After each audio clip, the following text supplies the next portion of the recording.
लिख लेते हैं तो आपके जहन में ताउम्र वो सारी चीज़ें बनी रहती हैं और ज़रूरत पड़ने पर आप अपने तमाम उन रोगों का उपचार स्वयं कर सकते हैं। तो चलिए आगे बढ़ते हैं और शुरू करते हैं आज के एक मुख्य विषय पर चर्चा।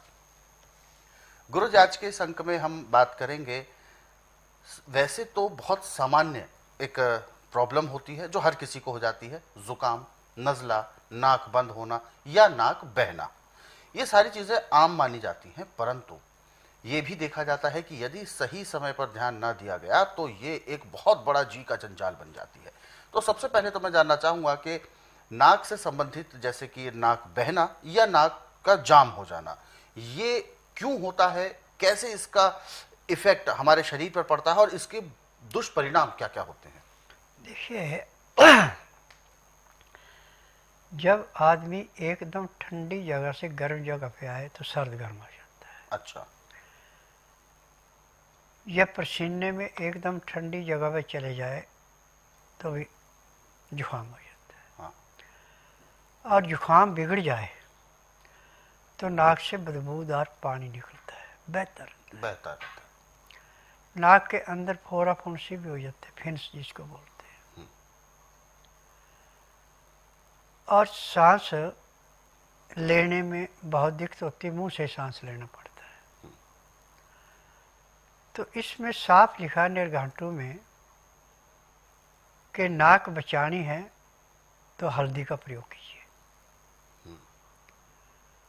आप हल्दी को हल्का गर्म कीजिए, हल्का गर्म करके कूट के पाउडर बना लें। उस पाउडर का एक एक चम्मच चाहे आप गुनगुने पानी से लें, चाहे गाय या बकरी के दूध से लें। भैंस का दूध या डेयरी का दूध नहीं इसमें चलता, या फिर सोयाबीन का दूध ले लें। तो जैसे एक खुराक अभी ली तो एक खुराक आपको कम से कम 2 घंटे तक राहत दिलाएगी। जो भी अंदर का इन्फेक्शन है उसको समाप्त करेगी, हर किस्म के कीटाणुओं को नष्ट करती है। 2 घंटे बाद फिर एक चम्मच ले लिया। ऐसे 15 या 16 घंटे में हम 8 बार ले लेते हैं। तो पहले दिन आपका नाक बह रहा है तो बहना बंद हो जाएगा। नाक से बदबूदार रेशा आ रहा था, बंद हो जाएगा। आपको बार बार नक्सीर आ रही है, वो बंद हो जाएगी। अब आपको सांस फूल रहा था, वो खुल जाएगा। यानी टीबी तक को यह समाप्त करने के लिए हल्दी एक किस्म का अमृत है, परंतु लेने के तरीके अलग अलग होते हैं। जैसा रोग वैसा इसका तरीका। अब जिसका नाक बंद है, भयंकर नजला जुकाम है, नक्सीर आ रही है, इसको बकरी का या गाय का दूध के साथ लेंगे तो सबसे ज़्यादा लाभ होगा। ये ना मिले तो सोयाबीन का बना लो। सोयाबीन का दूध गाय के दूध के ही समान होता है, परंतु गुणों में गाय के दूध से ज़्यादा है। ताकत में सोयाबीन का 1.5 किलो दूध और गाय का 15 किलो दूध बराबर है जी। परंतु सोयाबीन का दूध आपको हफ्ता भर वो मुंह लगेगा नहीं। हफ्ते के बाद जब वो मुंह लग जाएगा तो आप दूसरा दूध नहीं पी सकते जी। ये भी इसके अंदर विशेषता है।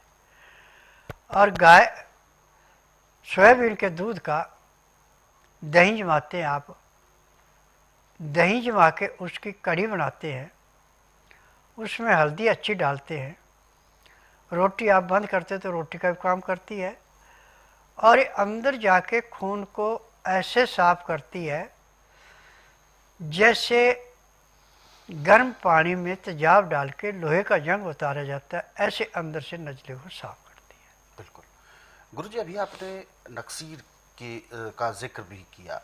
नक्सीर और नाक बंद या नाक बहना, ये दोनों एक विषय भी अलग होते हैं, परंतु नक्सीर में क्योंकि कहते हैं कि जब व्यक्ति के अंदर गर्मी ज़्यादा हो जाती है तो नक्सीर का समस्या सामने आती है, परंतु हल्दी भी गर्म है और वो गर्मी की, तो ये हल्दी किस तरीके से सहायता करती है? देखिए, नक्सीर में ऐसा होता है कि जो जी। दिल से नस दिमाग को जा रही है, अच्छा।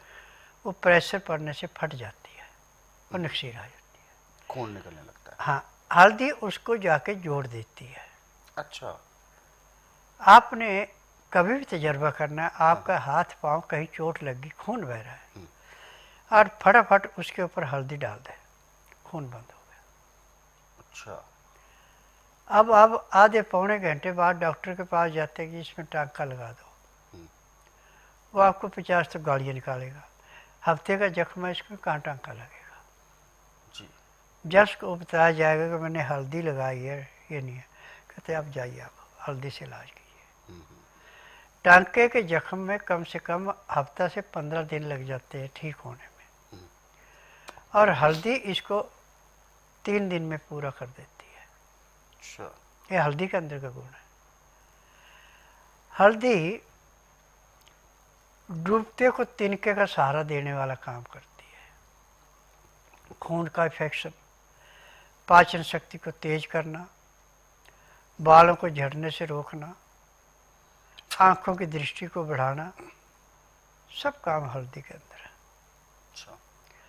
अब रोग के अनुसार मैं इसको बताता जाऊंगा। यदि ध्यानपूर्वक सुनते हैं, समझते हैं, लिख करके रखते हैं, तो मैं दावे से कह सकता हूं कि जो इस सीरियल को देखेगा वो कभी भी डॉक्टर हकीम के पास नहीं जाएगा, चाहे रोग कोई भी हो। बिल्कुल।